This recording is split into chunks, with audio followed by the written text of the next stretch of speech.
இன்று விநாயகர் சதுர்த்தி பண்டிகையை முன்னிட்டு பல்வேறு இடங்களில் வண்ண வண்ண விநாயகர் சிலைகள் வைக்கப்பட்டு பொதுமக்களால் வழிபாடு நடத்தப்பட்டு வருகிறது. அதன் ஒரு பகுதியாக ஆசியாவிலேயே இரண்டாவது உயரமான விநாயகர் சிலை இருக்கக்கூடிய கோவையில் பிரசித்தி பெற்ற புளியங்குளம் முந்தி விநாயகர் கோவிலில் விநாயகருக்கு சிறப்பு அலங்காரம் செய்து பூஜை நடைபெற்றது. விநாயகர் சதுர்த்தியை முன்னிட்டு 50 கிலோ சந்தன காப்பும் 2 டன் மலர்களாலும் ராஜ அலங்காரம் செய்யப்பட்டு அதிகாலை முதலே விநாயகருக்கு 16 வகையான வாசனை திரவியங்களால் அபிஷேகம் நடைபெற்றது. பின்னர் ஏராளமான பக்தர்கள் விநாயகரை வழிபட்டு வருகின்றனர். இப்பகுதியில் போக்குவரத்து மாற்றியமைக்கப்பட்டு காவலர்கள் பாதுகாப்பு பணிகளில் ஈடுபட்டுள்ளனர்.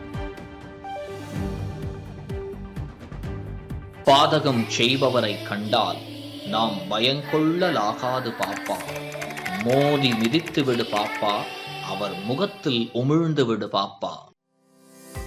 அண்மை செய்திகளை உடனுக்குடன் தெரிந்து கொள்ள இணைந்திருங்கள் இயம்நாடு தொலைக்காட்சியுடன்.